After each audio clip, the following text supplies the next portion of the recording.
This story has been recorded at an Addictive Eaters Anonymous meeting in New Zealand. You can email us at contact@aeanz.org. My name's Kate, I'm an addictive eater. Hi, Kate. When I was asked to speak, I thought it would be really nice to talk about how amazing this program is and how much it's changed my life, like completely changed my life, and how grateful I am, and how, there's no way that anything else that I tried came close to what has been given to me in this program.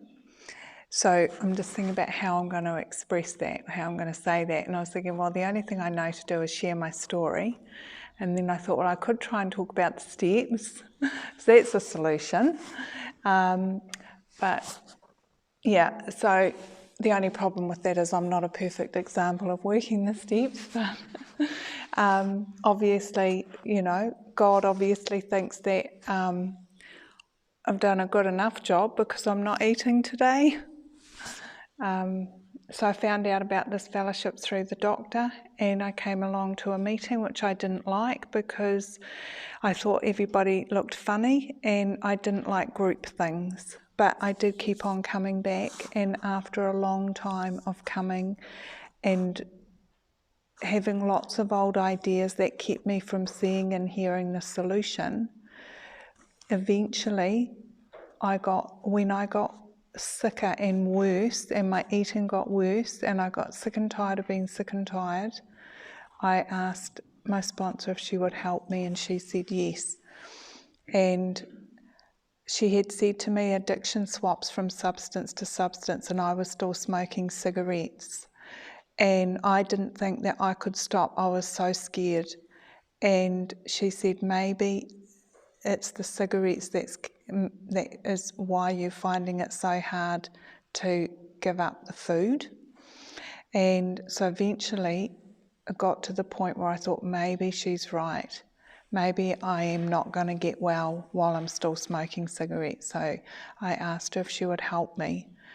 But I wanted to go on the patches, which is not a real proper surrender. But she said that she would help me and that I could go on the patches. So I took my sobriety date from 3 months later when I finished the last patch, and I haven't had a cigarette since that time. And by the grace of God, I've been able to eat on a food plan and try and follow direction, come to meetings and try and help others. And so as a result of that, it's opened up my life where I am able to hold down a job, for example. I kept on getting fired all the time or losing jobs. And so I've had a good job for a long time. And I don't have to worry about whether my clothes are going to fit me in the morning when I get dressed. And because one of the things that we need to do if we want to get well is follow direction of someone else. We need to be honest with someone else, and we need to listen to what they say and try and do what they say. And for somebody that always did everything very secretively and didn't share and always thought that I had the answers, what I've found by doing that is I'm actually able to listen and follow direction in other areas of my life because I practice it here. And so, like if my boss asks me to do something, I can do that with a pretty good attitude, regardless of what I might think about that. And, that has just been such a wonderful freedom for me in my working life, to be able to know how to conduct myself because I learned it here. And so these are the ways where, how do you express the gratitude, because it's so much of it, in so many little ways that you can't express always. Relating to other members of the family and being where I say I'm going to be and doing what I say I'm going to do, those sorts of things where people can sort of trust you a bit and rely on you a bit. And,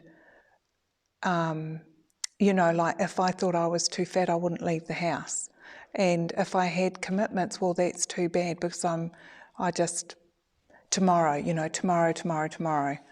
And meanwhile, my life is getting so small. And so my life has opened up a lot. And I'm able to do so much more than I ever thought I could possibly do. You know, if I had too many things on, I would feel so overwhelmed. And now sometimes I can still feel overwhelmed. But I find that just by talking to my sponsor, coming to meetings, listening to other people, how they cope with life, I might feel overwhelmed, but I don't have to quit and give up things. You know, I can just... you know, it doesn't matter if I slow down or just do the next, you know, just do the next small thing, and then eventually I'll find that the energy comes back, or the enthusiasm comes back, or things just come right again. And, you know, if I just hang in there. And these are the sorts of things that I didn't know about. You know, I always thought that, I don't know what I thought, but I just, relying on myself and my secretive little ways, you know, wasn't able to sort of be in the world and contribute. And, you know, it was all so scary. And so it's good to have answers to some of those things. And, you know, it takes care of a lot of that fear as well. So, yeah, it's really good to be here. And by the grace of God, I will keep coming.